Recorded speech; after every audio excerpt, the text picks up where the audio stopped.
This is a true story told to me by a gentleman called Mike Woodhouse.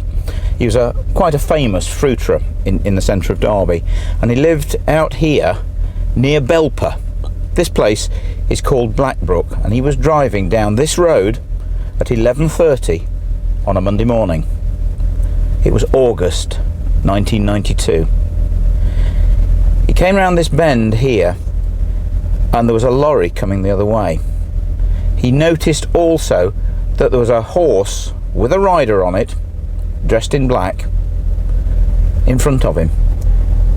He pulled up here to let the lorry go by on the other side of the road, and still saw the horse with the rider more or less where the large tree is there.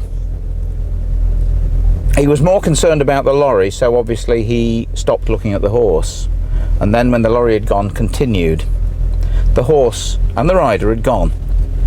It was wearing black. He found it rather strange because the rider had got a tricorn hat and a long black cloak, and it was at that very tree that I've just passed. He didn't think any more about it until he got up here to the junction, the crossroads, and this is the main Ashbourne to Belper coach road.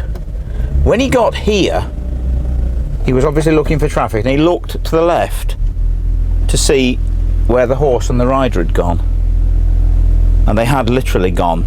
They had disappeared. They were nowhere in sight.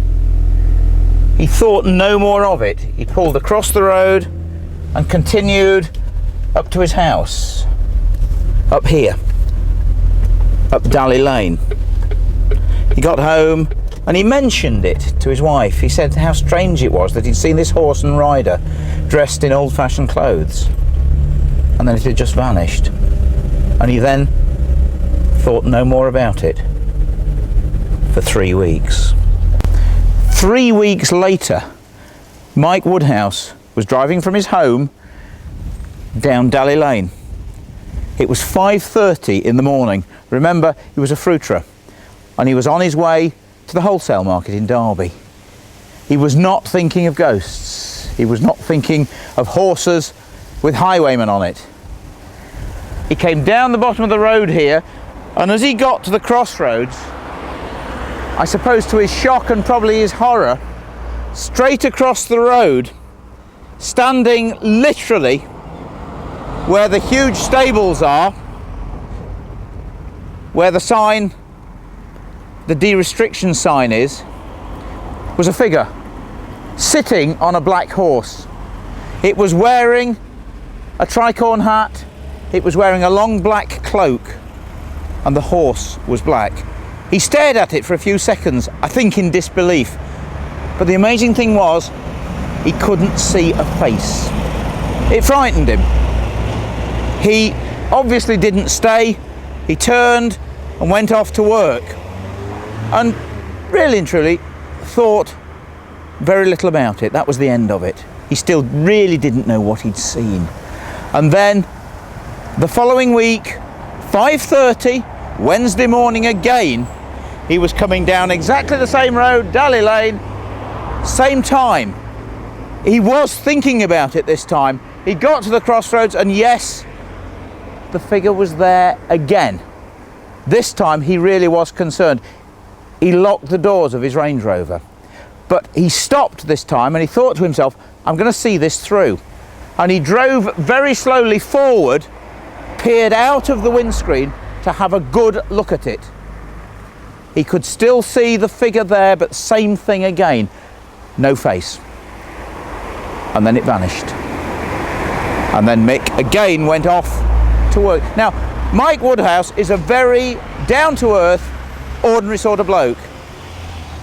He was a market trader. He is not the sort of person, A, that sees ghosts, and B, that would make stories up. He declined to be interviewed on this because of the fact that he didn't want people to think that he was going to make a fool of himself. I've spoken to him about this in great detail. He brought me here and actually showed me the exact spot where it all happened. That man is very genuine. That man saw the ghost of that highwayman here. Now, there's lots of stories of Dick Turpin being around here. He's been seen on the Chevin. He's been reported by other people. And since Mike's story, which actually went on Radio Derby, other people have, for want of a better word, come out of the woodwork and told of their stories, of their sightings, of the figure of a highwayman here and on the Chevin. And other strange things happen here. There have been many accidents. It is a dangerous crossroads. But one morning, again early morning, a motorist coming around this bend for no reason whatsoever skidded and crashed into the wall here at the very end of what was the original coaching inn. That motorist was killed, and the police have said there was absolutely no reason whatsoever for him skidding and crashing here. Did he perhaps see the figure of that ghostly highwayman here? Nobody knows. But there is actually even more to the story, because our cameraman actually lives in a stable just over here. Now, how spooky is that? And this little cottage down here is actually the cottage of our cameraman Steve, who is actually filming me doing this. He'd been out drinking one night. The taxi dropped him off here, and he went through the wall, as you do, down these steps. And remember, Steve had had one or two that night, hadn't you, Steve? I had. And he came down the bottom here, and standing here, as if he was waiting for him, was a figure in 18th century costume, got a big black cloak on. The figure confronted Steve and said to him, excuse me sir, I'd like to ask you where you've been tonight and what you've been doing. And remember, Steve had one or two, and well, perhaps doesn't suffer fools gladly when you've had one or few, as some of us don't. Sent him on his way. Steve thought that he was a reenactor, because at the back of here are more cottages, and every now and then they have murder and mystery nights. And Steve quite genuinely thought that this chap thought Steve was part of the cast, which he wasn't.